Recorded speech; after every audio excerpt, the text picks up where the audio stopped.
ನಂದನ್ ಮತ್ತು ಶ್ರವಣ್ ಅವರು ತುಂಬ ದೂರಿಂದ ಬಂದಿರೋದು, ತುಂಬ ಖುಷಿ ಆಗ್ತದೆ, ತುಂಬ ಸಪೋರ್ಟ್ ಮಾಡ್ತಾ ಇದ್ದಾರೆ. ನೀವು ಬನ್ನಿ ವಿಸಿಟ್ ಮಾಡಿ. ಇಲ್ಲೇ ಹಚ್ಕೊಂಡು ಹುಡುಕೊಂಡು ಬರ್ತಾ ಇದ್ದಾರೆ.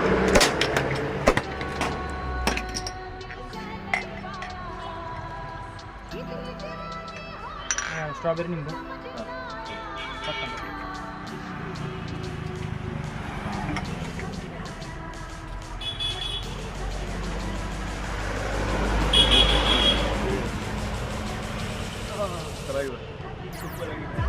ಕುಡ್ಕೊಂಡು ಏನಾರು ಹೇಳಿ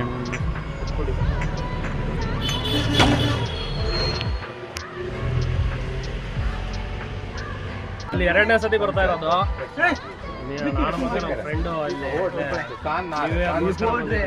ಇವ್ರ ಹತ್ರ ಮತ್ತೆ ಇನ್ನೊಂದ್ಸತಿ ಬಂದು ಕುಡಿಯೋಣ ಅಂತ ಹೇಳಿ ಟ್ರೈ ಮಾಡೋಣ ಅಂತ ಹೇಳಿ ನಾನು ಸತಿ ಬಂದು ಕುಡ್ಕೊಂಡು ಹೋಗಿದ್ದೆ. ನಮ್ಮ ಫ್ರೆಂಡ್ ಕುಡ್ದಿರ್ಲಿಲ್ಲ. ತುಂಬ ಚೆನ್ನಾಗಿದೆ. ಇಲ್ಲಿ ಬಂದವ್ರು ಏನಾದರೂ ಇಲ್ಲಿ ಬಂದವರು ಟೇಸ್ಟ್ ಮಾಡಿರಿ. ಅದರಲ್ಲಿ ಈ ಬಾಟ್ಲ್ ಕ್ಯಾಪ್ ಓಪನ್ ಮಾಡ್ತಾರಲ್ಲ, ಅದು ಮಾತ್ರ ಸೂಪರ್ ಆಗಿರುತ್ತೆ. ಓಕೆ, ಚೆನ್ನಾಗಿದೆ. Thank you. Thank you.